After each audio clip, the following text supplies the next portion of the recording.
Ito po sa mga hindi nagtatanong, itong phone na ito ay for scissoring, ma-practice yung pagsisisor para ma-visualize nila yung pag-shape ng aso.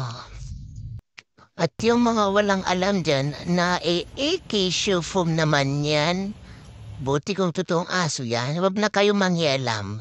Dahil ito po ay pang practice ng pagsisor, pag-shape ng aso para matutunan nila kung paano mag-shape. Kayo, magagaling na kayo. Huwag niyong itulad yung tinuturuan ko sa inyo. Huwag niyong kinikisyo-kisyo. Ay, fool naman yan, ang pangit. Huwag ganon. O, di ba? O, tignan mo si yung estudyante ko. Karaship siya ng aso. So, hindi lang naman foam yung ginagamit namin. Meron din po kami mga live dog. Marami din kami pinapagamit na aso for practice. Gaya niyan, batang blow dry. Yan. Hindi lang puro pom kasi kung makapagsalita kayo, pum ginagamit namin. Hindi po. Mayroon din po kami mga asong ginagamit, hindi lang foam. Yung foam, pang ano lang, yung pang practicing lang para matuto sila mag-shape ng head ng aso. Ma-visualize nila. Para ma-practice din yung mga utak nila. So ito, tinuturo namin dito is yung pagbabas ang blow dry. Common sense na lang, wag na mag-comment kung wala kayong alam. Manahimik na lang tayo para no more reaction, no more bad reaction.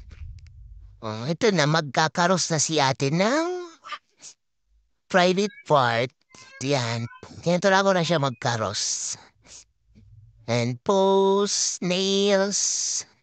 Siyempre, basic lang yung tinuturo natin. Yung basic lang muna kasi from zero knowledge sila. Huwag nating biglain. Kailangan from zero, ano muna, mag-start muna from zero to bago mag-upgrade. Medyo nahihirapan dito si mama maggupit ng nails. So, ayan. Na-explain ko sa kanya.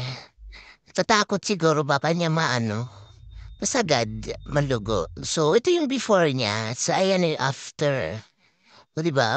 From zero knowledge. So, tignan mo, may natutunan, diba? Hindi lang binibigla kasi kailangan from dandahanin. Cute ng aso ko talaga. Mabait yan. Yan ang pinakamabait kong aso. From pag ni-nails.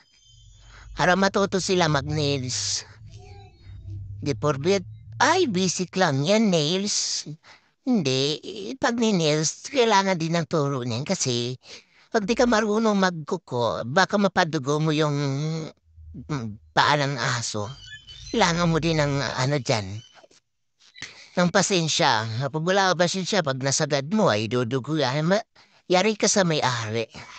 So, pag post stream, so ayan, sisip na yung bawat post.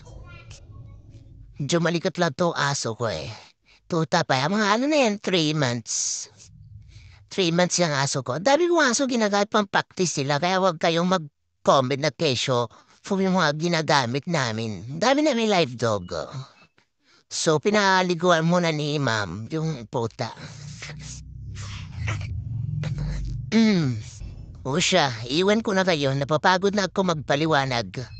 Kung gusto niyo matutunan yung mga diskarte ko sa mga estudyante ko, tumawag lang kayo, may iwan akong number, then call. Pag-usapan natin yung mga gagawin yung program, mga i-avail nyo para tayo ng business o mag-upgrade ng skills. Usap tayo, tumawag lang. Or drop your number, I will call you. And bye-bye! God bless! No more nega na.